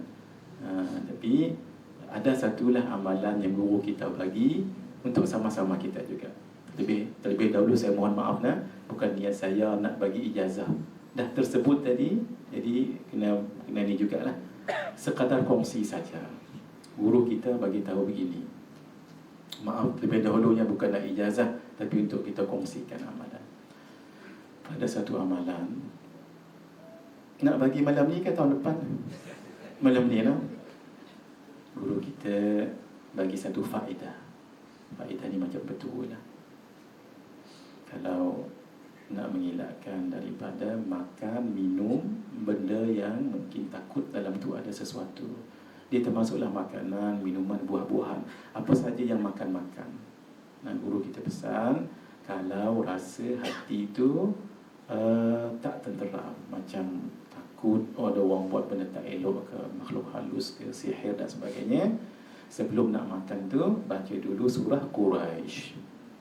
Bismillahirrahmanirrahim. Ila fi Quraisy ila fihim rihlatash shita'i was-sayf falyabudu rabb hadzal bait alladhi at'amahum min ju'. Belakang ni ulang 3 kali. Wa amanahum min khauf wa amanahum min khauf wa amanahum min khauf. Kemudian baru gesil atas tadi tu. Tadi itulah gesilkan lelangit dengan lidah. Kalau rasa geli, minum, tak apa. Kalau rasa tak geli, jangan minum. Mintalah apa-apa yang lain lah. Kalau kita sangsi, ragu-ragu, tapi balik rumah jangan buat. Kita dengan isteri anak dah 12 dah pun. Malam ni berpuasa ragu-ragu apa jangan. Ini ketika ragu saja. Maaf ya, kita kongsikan amalan ini silakan tuan-tuan kalau terasa nak mengamalkannya. Ini daripada guru kami. Maaf tapi bukan nak tunjuk mengijazahkan, tidak. Alang-alang dah duduk sekali ini. Cerita pula bab langit-langit tadi, teringat tu yang kita kongsikan. Jadi siapa yang hadir di sini, kita ijazahkan amalan ini juga yang ikut kami secara live. Ini live ke rakaman mengaji? Rakaman. Nanti kalau rakaman tu dikongsikan pada orang lain, siapa yang nak tengok dapat juga ijazahnya ya. Bismillahirrahmanirrahim. Bimbang umat di adab. Tugas Nabi dakwah. Orang beriman tak beriman itu terpulang pada mereka. Tapi Nabi tak rasa sedap sebab tidak menerima dakwah bermakna dua. Satu, akan kena adab, turun adab. Dua, neraka. Nabi rasa susah hati, Allah yang tenangkan. Fala'allaka baqi'un nafsaka ala atharihim illam yu'minu bihadzal hadithi asafa. Allah yang tenteramkan. Maka janganlah pula engkau Muhammad membinasakan dirimu disebabkan menanggung duka cita terhadap kesan-kesan perbuatan buruk mereka jika mereka enggan beriman kepada keterangan Al-Quran. Sepatutnya Nabi dah lepas-lepas, tapi Nabi tak. Kalau boleh jangan disiksa. Kenapa? Kata Sayyidina Ibnu Abbas radhiyallahu taala anhuma, la yarda Muhammadun wahidun min ummatihi fin-nar. Nabi Muhammad sallallahu alaihi wasallam tidak redha seorang pun umatnya masuk neraka kalau boleh. Apakah daya memang akan ada yang masuk? Maka naudzubillah min. Apa yang Nabi nak? Nabi nak ridahu, kata Sayyidina Ibnu Abbas radhiyallahu taala anhuma, anta dakhala ummatuhu kulluhumul jannah. Redha Nabi semua masuk syurga. Itu ya. Saya tadi tergantung sedikit cerita tentang ni tak habis tadi. Saya kata tadi siwak guna untuk tiga perkara. Satu, gigi kita dah cerita. Dua, lelangit pun dah cerita. Satu lagi lidah. Lidah pun buat gini. 3 kali. 1, 2, 3. Ni dalam poket kita, jangan poket orang. Poket kita kata nak, ni sebenarnya muslimat pun boleh juga pakai. Kalau rasa segan, ada casing dia, boleh casing dia. Boleh. Guru saya yang paling saya lihat istiqamah pakai siwak ni, Syekh Ahmad Fahmi Zamzam Al-Badari Nadi Al-Maliki. Beliau gosok ni bukan saja waktu ni solat, waktu nak berceramah buat, waktu makan tengah hari buat, bangun tidur buat. Masya Allah beliau. Ada dua sunnah Nabi yang beliau saya tengok, ya Allah, istiqamah betul. Satu pakai ini, yang kedua qailulah, tidur sekejap. Qilu fa inna syaitana lan taqilu. Berqailulah lah kamu sebab syaitan tidak qailulah. Tidur sat sebelum lohar. Sat jangan banyak sangat. Itu yang nama qailulah, isim tasghir tu. Qailulah. Dia asalnya qalil, sedikit, jadi qailulah makin sedikit. Nahrun, sungai, nuhairun, anak-anak sungai. Kitabun, kitab besar. Kutaibun, kitab kecil. Umarun, Umar, Umair, budak kecil. Jadi qailulah maksudnya tidur sal. Alhamdulillah ya, nanti di hari kiamat nanti semua orang keluh kesah di padang mahsyar. Lalu kata mereka, mari kita jumpa orang yang boleh tolong kita. Jumpalah Nabi Adam alaihissalam. Nabi Adam mengatakan, nafsi, nafsi, tak boleh saya tolong. Hari ini Allah murka dengan kemurkaan yang tidak pernah Allah murka sebelumnya. Nafsi, nafsi. Idhabu ila Nuh, pergi jumpa dengan Nabi Nuh. Pergi jumpa Nabi Nuh pun sama juga. Nabi Nuh kata, hari ini Allah murka dengan kemurkaan yang tidak pernah Allah murka sebelumnya. Nafsi, nafsi, tak boleh saya tolong. Jumpa Nabi Ibrahim pun tak boleh tolong. Nabi Musa pun tak boleh tolong. Nabi Isa pun tak boleh tolong. Akhirnya bila jumpa Nabi Muhammad sallallahu alaihi wasallam, Nabi katakan, ana laha, ya, boleh saya tolong. Masya-Allah. Itu namanya syafaat udhna. Kerana itu Nabi sebutkan, likulli nabiyyin da'watun mustajabah. Setiap nabi ada doa yang sangat mustajabah. Fata'ajjala kullu nabiyyin da'watah. Setiap nabi dah guna dah tu di dunia. Wa inni ikhtaba'tu da'wati syafa'atan li ummati yaumil qiyamah. Saya simpan. Kenapa? Nanti di hari akhirat perlu. Itu namanya syafaat udhna. Salah satu manifestasi Nabi saya pada umat, Nabi kalau solat panjang dan sampai kaki bengkak-bengkak. Tapi pernah Nabi solat dengar ada tangisan baby. Apa Nabi buat? Fa ukhaffifu min shiddati wajdi ummihi bihi. Saya pun ringankan pendek. Kalau Nabi solat panjang boleh sangat. Tapi tadi kesian pada kaum perempuan, ibu tadi itu. Rahmat Nabi hatta kepada orang kafir. Orang kafir ni ada dua, ada orang kafir yang memusuhi, ada orang kafir yang tak memusuhi. Ini orang kafir yang memusuhi Nabi di Taif. Ni Taif, yang tuan-tuan pergi Taif tu kan. Inilah dia. Sebulan seorang pun tak beriman, malah diejek-ejek Nabi. Kemuncaknya ketika Nabi nak keluar daripada bumi Taif, dikumpul orang-orang yang tak apa betul, tikam sampai berdarah kaki Nabi. Dua riwayat. Satu baginda pergi seorang, yang kedua baginda pergi dengan Sayyidina Zaid ibn Harithah ibn Tabanni, anak angkat Nabi. Ni jalannya zigzag. Jalan ni saya dah alhamdulillah pergi ya. Pergilah tuan-tuan dekat Taif tu. Jalan ni dah elok 1 jam lebih. Nabi naik apa? Naik unta ya. Ataupun mungkin naik kedai ke. Nak sampai tang ni Allah. Malaikat gunung datang jumpa Nabi. Lalu kata malaikat gunung, ni cerita ni panjang, saya pendekkan. Kata malaikat Jibril, ya Muhammad, malaikat gunung datang untuk minta izin jumpa. Nabi izinkan. Apa kata malaikat gunung? Ya Muhammad, wahai Muhammad. Faqala dhalika fima syi't. Tuan nak sebut apa sila?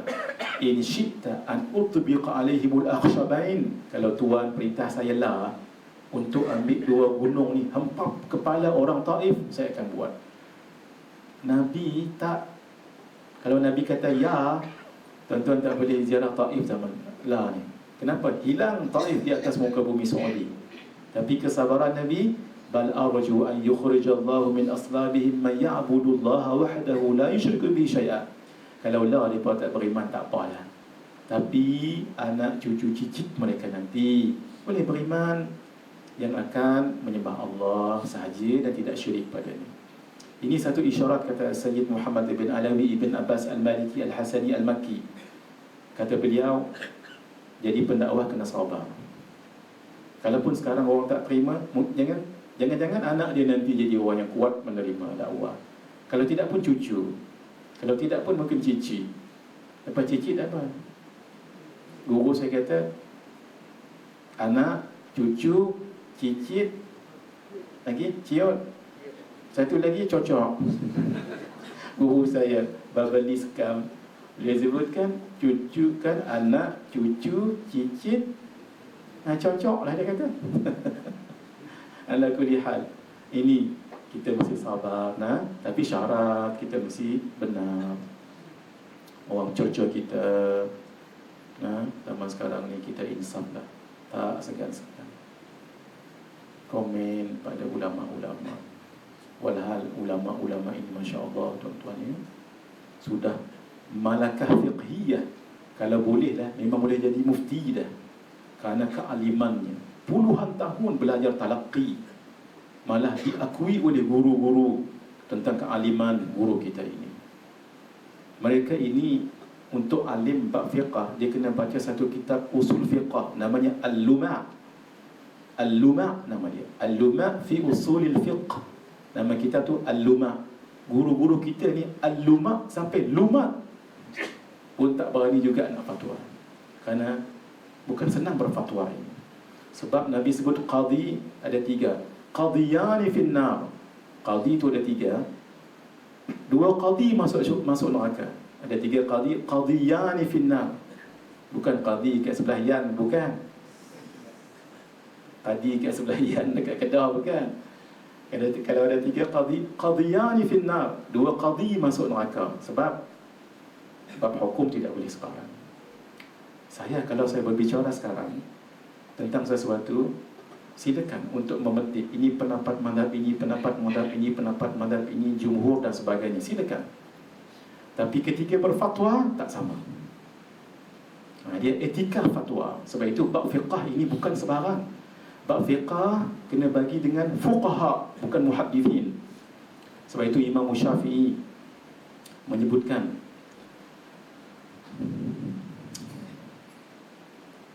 innal fuqaha'a kal atibba wa innal muhaddithina kas sayadilah.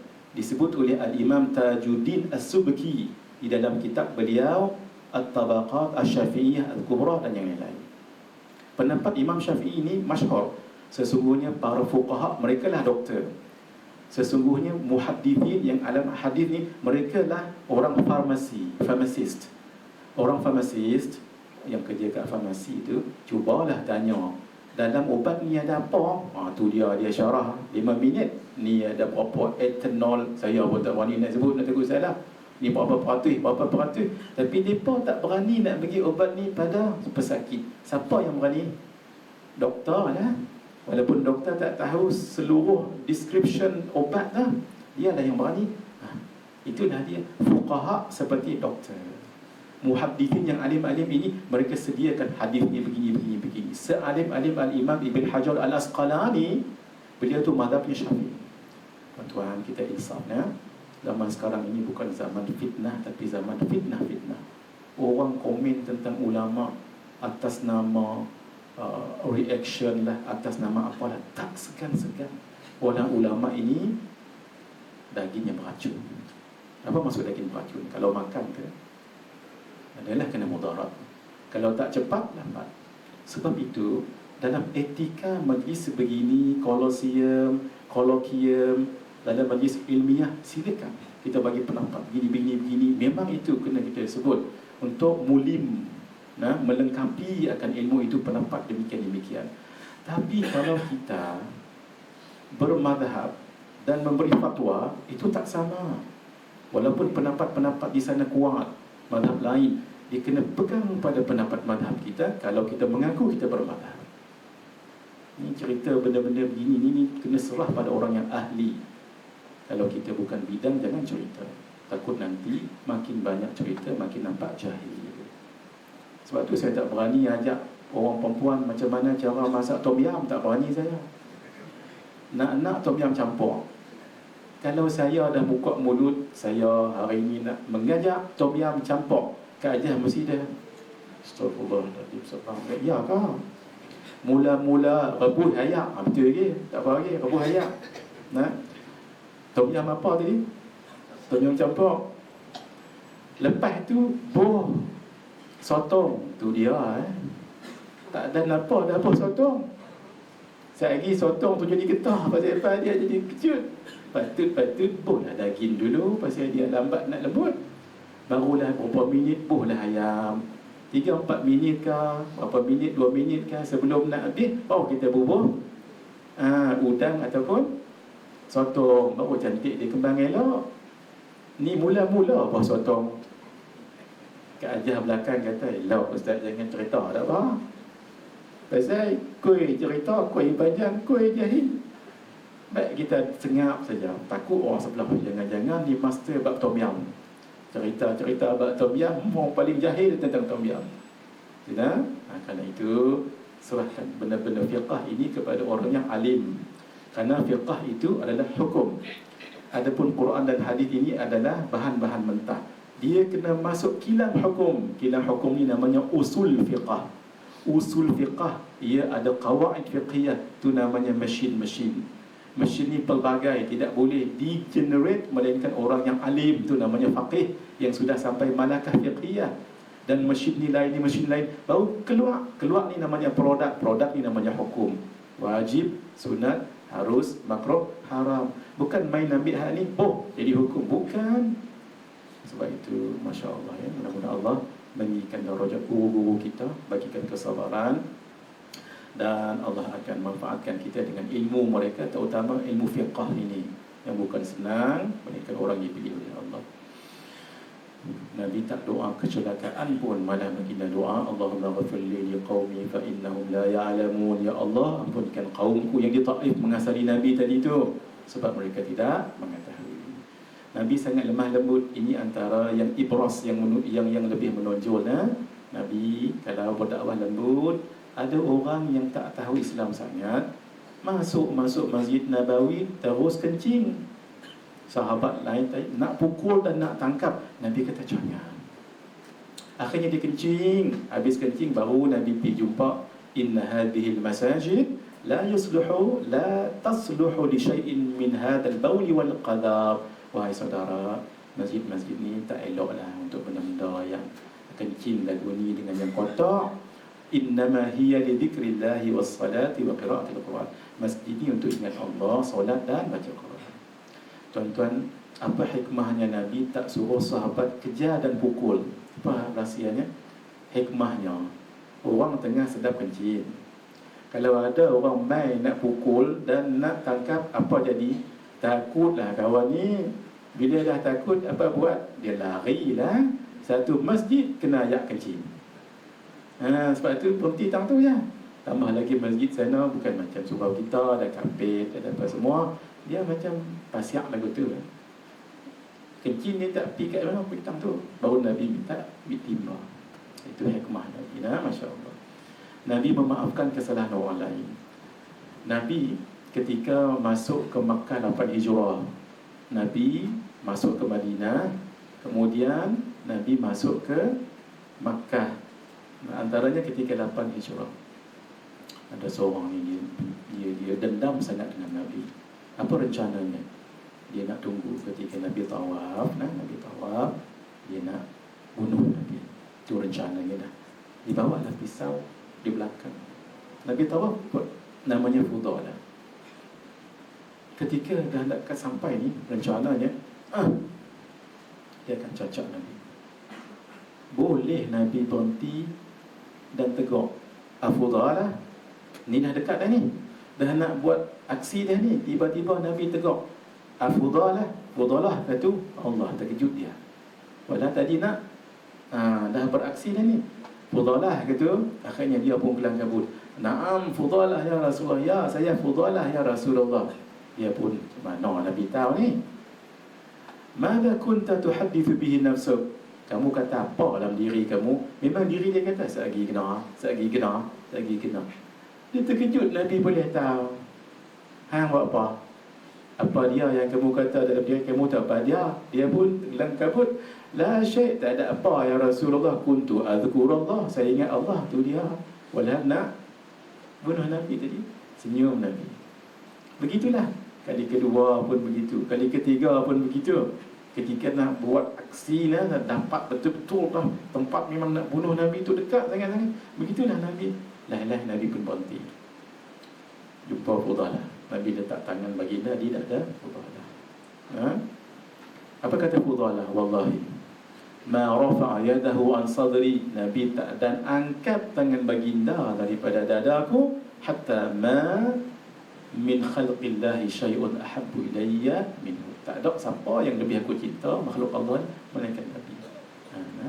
Kata Habib Ali Al-Jufri, kita perlukan tangan-tangan ini, tangan-tangan. Kita berdakwah dengan lembut, supaya orang faham tentang Islam dengan cara yang hikmah. Sama juga ketika pembukaan yang sama 8 Hijrah, penduduk Makkah ni dikumpulkan di depan Kaabah. Takut mereka tu bukan main. Sampai kebanyakan mereka lagu ni. Ni kepala ni, mereka duduk lagu ni. Kenapa? Orang dulu kalau dendam, dia akan pancung. Tu ya, tu yang masing-masing. Sebab dia tahu, mereka yang expel Nabi tu, mereka yang expel. Masing-masing lagu ni. Nabi tanya, ya ma'asyara Quraisy, wahai orang Quraisy, ma tadhunnuna anni fa'ilun bikum, hampa rasa saya buat apa pada hampa? Ada seorang namanya Suhail. Suhail yang mengatakan, nadhunnu khairan akhun karimun wa banu akhin karimin. Kami rasa elok pasal tuan saudara yang mulia, anak kepada yang mulia. Tapi takut, dia kata. Akhirnya Nabi kata dengan perkataan menjadi tinta emas dalam sejarah, idhabu fa antumut tulaqa. Itu Nabi sebut, pi, kamu semua bebas. Barulah keluar balik kepala tadi tu. Tadi buat lagu ni, Nabi kata pi, bebas, tak ada pancung, tak ada apa. Allah, mereka tak sangka lah, terus berbondong-bondong masuk Islam. Turun ayat, idza jaa nasrullahi wal fath, ketika datang pertolongan Allah, ketika Fathu Makkah 8 Hijrah, wa ra'aitan nasa yadkhuluna fi dinillahi afwaja, dan kamu lihat manusia berbondong-bondong masuk agama Allah. Tak sangka lah, kata, ingat dah tercerai kepala daripada tengkuk tadi. Rupanya tak. Masya Allah, Nabi sangat tawadhu. Ketika Nabi masuk 8 Makkah tadi dia, 8 Hijrah tadi tu, ada seorang ketak-ketak depan Nabi.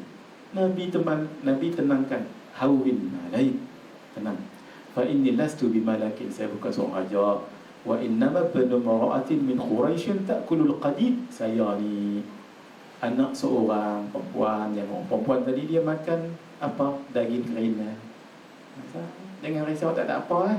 Lebih kurang begitu. Kalau kata kita lah, tak ada usaha apa lah. Dalam keseriusan Nabi bergurau senda juga. Sebab itu dalam hidup ni jangan masam sangat, jangan marah sangat. Jadi bukan mami, bukan nak mengajak tuan-tuan lebih berumur daripada saya. Jadi dalam hidup ni kadang-kadang perlu juga marah ni. Sebab kalau suami tak marah dengan isteri keluar rumah dalam tak bertudung, tu dayuth namanya.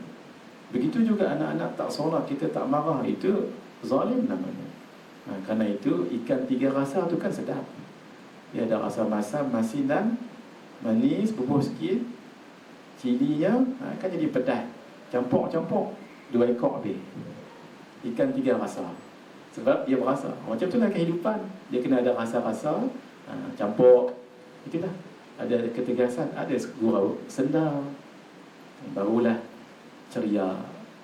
Ada orang kampung kami kata smile. Kata orang kampung kami, smile. If you smile, you will make the whole world very bright. Itu kita terjemah lepas insya' nanti. Tuan-tuan ni kemai orang putih kan? Ya Rasulullah, doakan saya masuk syurga. Katanya ini ibu mertua kepada Ummu Salamah.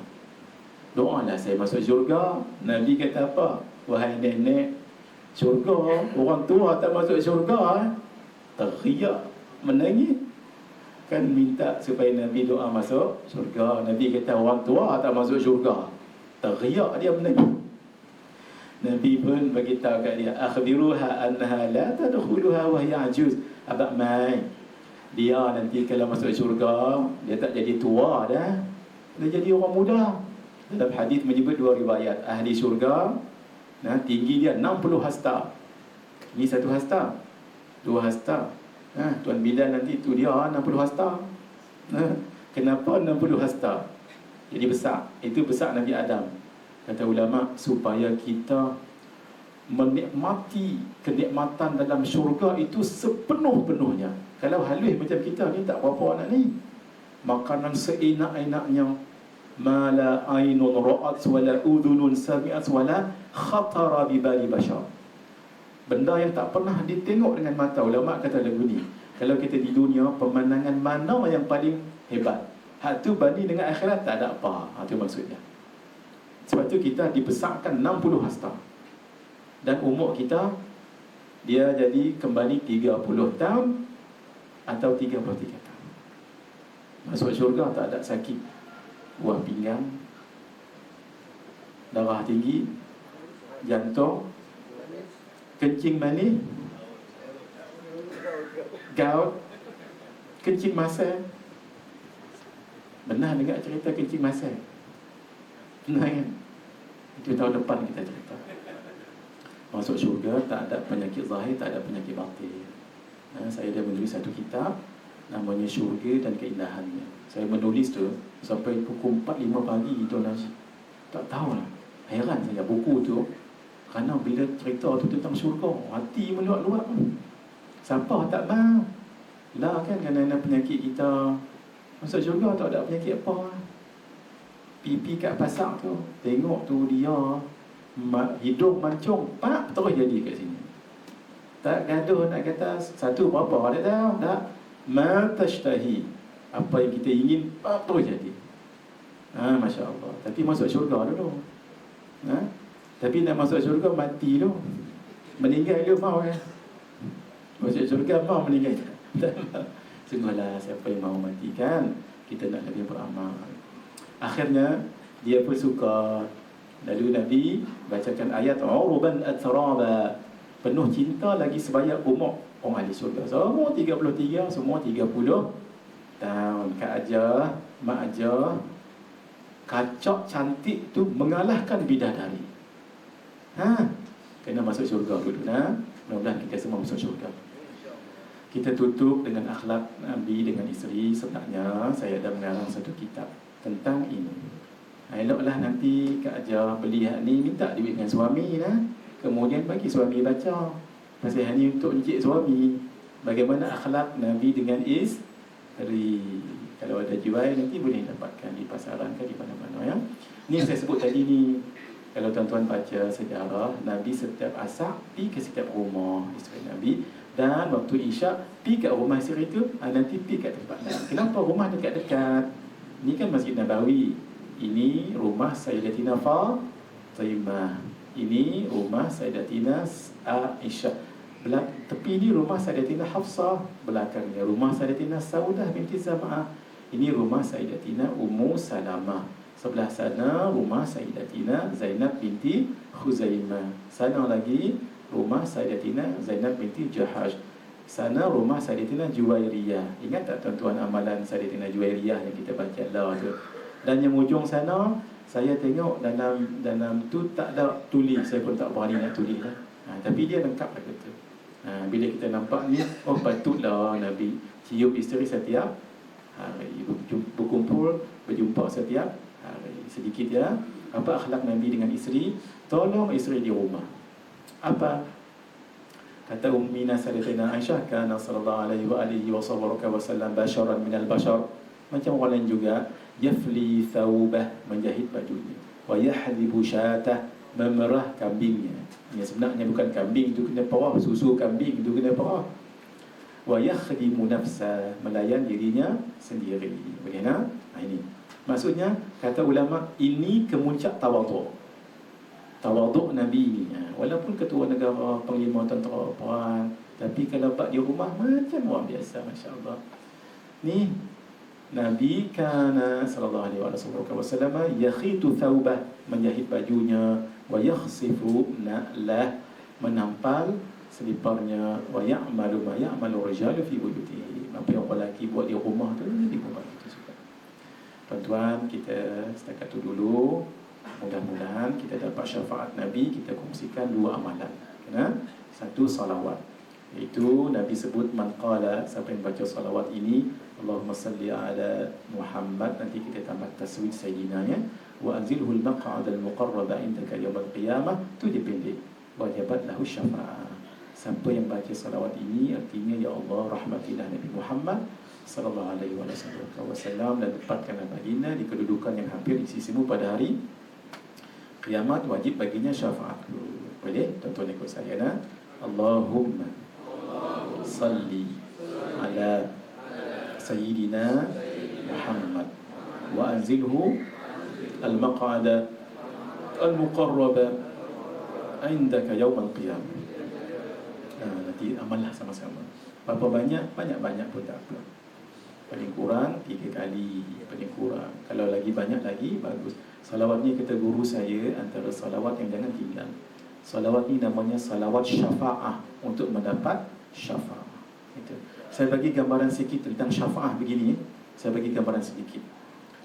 Ketika saya ceramah, contoh, saya tengok ada 3 orang kat pintu tu tapi tak masuk. Contoh saja. Saya tanya Tuan Haji, kenapa 3 orang tu tak masuk? Oh maaf Ustaz, kami buat peraturan. Sebab ceramah ni khas, siapa yang nak masuk kena bayar 5 rial. Contoh, tuan-tuan tak buat. Jadi kenapa tu? Oh, mereka tak bayar pun 5 rial. Saya pun kata begini, Haji, saya kenal mereka 3 orang. Kemana saya pergi, mereka datang. Boleh tak Haji suruh mereka masuk? Agak-agak Tuan Haji, benar tak masuk? Tak benar, saya balik sekarang. Saya yang minta special request kan. Dahlah mereka tu datang, tak nak masuk dan datang lambat. Sepatutnya datang lambat, duduklah kat ujung kan. Saya minta special request yang kedua, Haji boleh tak suruh mereka duduk kat sini, kat depan ni. Sebab mereka 3 tu walaupun rajin mengaji, mengantuk pun kuat. Contoh tu, tambah saja. Tambah saja. Agak-agak Haji akan penuhi tak permintaan saya? Ya, tu namanya syafaat.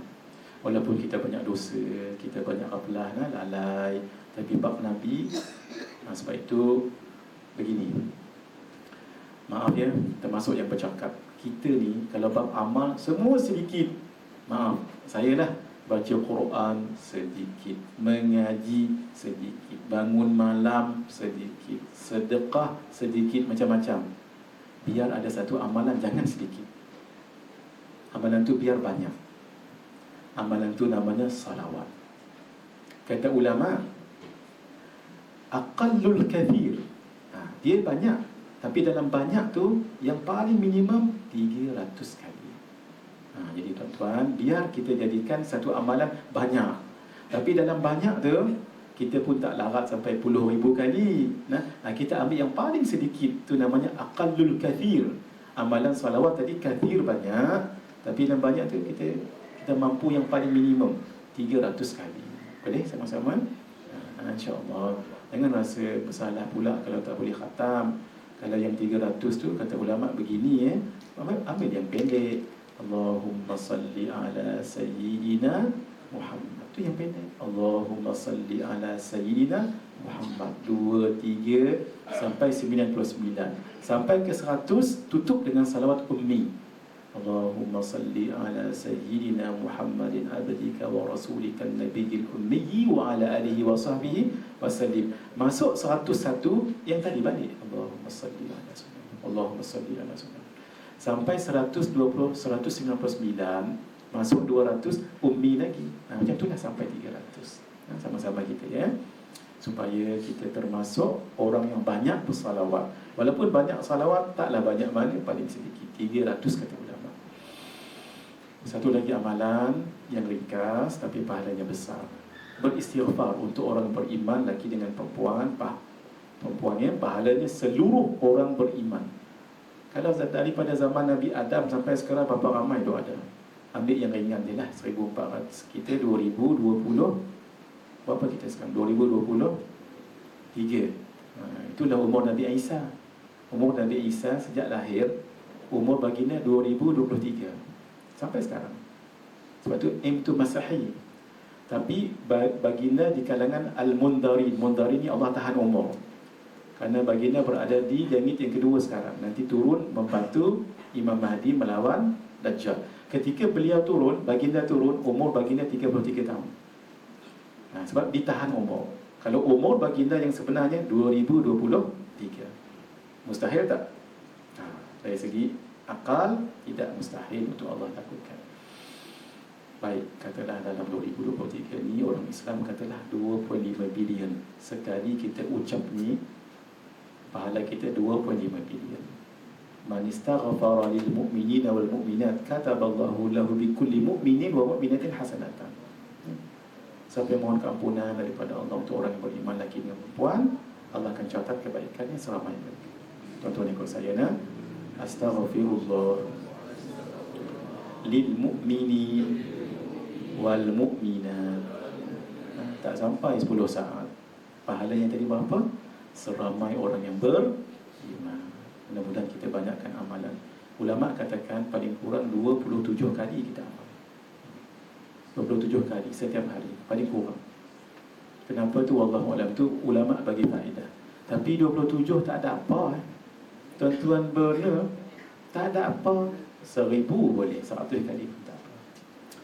Demikian yang boleh saya kongsikan. Yang semua tadi tu ada di dalam buku ini. Dan saya nak ambil dalam masa 5 minit. Kerana buku yang terbaru saya ni, Alhamdulillah, saya dapat informasi ni semalam Jumaat kan. Semalam saya pergi ke pejabat Galeri Ilmu yang terbitkan buku ni. Dia tak ada titik-titik ni lain lah. Titik ni lain. Dia elok sebenarnya, tak ada titik. Saya kira tuan-tuan tak mau beli, penuh dengan titik. Tak ada apa. Ini mungkin dia punya tu. Alhamdulillah, mereka bagi tahu saya semalam, tak sampai 2 bulan dah dicetak 130,000 naskah. Alhamdulillah. Ini saya disebut ni bukan apa, nak sebut ni At-Tahadduth bin Ni'mah. Buku ni Alhamdulillah. Saya pun tak sangka. Saya menulis buku tak banyak. Jadi buku ni tak sampai 2 bulan 130,000. Semalam saja ordernya 1,700. Saya namakan buku ni sebenarnya asas-asas fardu ain, merangkumi ilmu tauhid, fiqh dan tasawuf. Saya namakan Nurul Fahmi. Nur ini adalah cahaya, fahmi kefahaman. Sebab tanda saya sayang pada guru saya, cinta dan hormat. Yang pertama, Syekh Muhammad Nuruddin. Jadi saya ambil nama Nur, Muhammad Nuruddin. Nur ni saya ambil, saya letak kat sini. Seorang lagi, guru mulia kita semuanya, Syekh Ahmad Fahmi Zamzam Al-Banjari Nadi Al-Maliki. Jadi saya ambil Fahmi, letak tangan ni. Jadilah Nurul Fahmi. Supaya saya nak tunjukkan sampai akhirat nanti, sampai saya meninggal, saya cinta pada mereka. Selama mana buku ni ada di dalam dunia, tekanlah nama Nurul Fahmi. Jadi buku ni cerita tentang 3 ilmu fardu ain saja. Saya tak cerita yang lain. Kita sebelum tutup usia kena belajar 3 ilmu ni, baru selamat dalam kubur. Dan ia kadarnya tahap had yang fardu ain je, bukan semua. Sebab kalau kita cerita ilmu tauhid, akidah, banyak nak kena belajar. Saya letak dalam buku ni yang fardu ain je. Yang fardu kifayah saya tak letak. Tu yang buku tu kecil tu. Sama juga ilmu fiqh, banyak nak kena belajar. Saya letak cuma tahap fardu ain. Yang lain saya tak letak. Begitu juga ilmu tasawuf, gitu ya. Sebab itu dia ringkas. Nah, itulah yang ada dalam buku ni.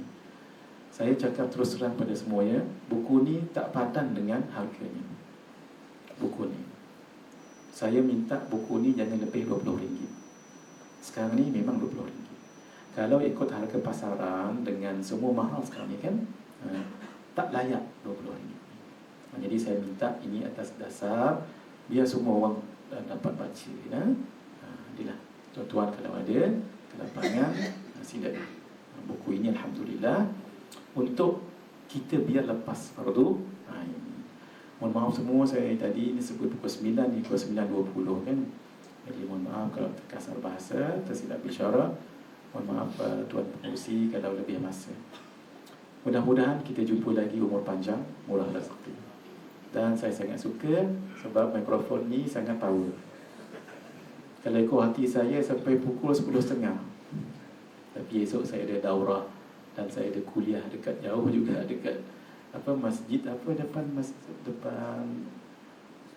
hospital Kelang tu, masjid apa? Ar-Rahimah. Esok pun saya cerita tentang akhlak Nabi juga. Hadza wabillahi taufiq wal hidayah. Wassalamualaikum warahmatullahi wabarakatuh. Saya lupa katanya ada nak ijazah ya. Ni ya. Amalan selepas solat. Kalau ada dijual sana tu, saya ijazahkan semua tuan-tuan puan-puan untuk mengamalkan semua yang ada dalam buku ni. Ini buku ni amalan selepas solat macam-macam dalam tu. Jadi silakan tuan-tuan untuk beramal. Dan buku ni juga ya. Ini pun buku amalan juga ni. Sementara dah dibawa, kalau ada siapa-siapa yang tuan-tuan, puan-puan semua sekali jamaah teringin nak mengamalkan apa dalam buku ni, maka kita ijazahkan tuan-tuan untuk mengamalkan. Tuan-tuan sebut kami terima. Dan saya mohon maaf tuan-tuan lebih berusia daripada saya, tapi kesempatan ini untuk kita panjangkan amalan guru kita.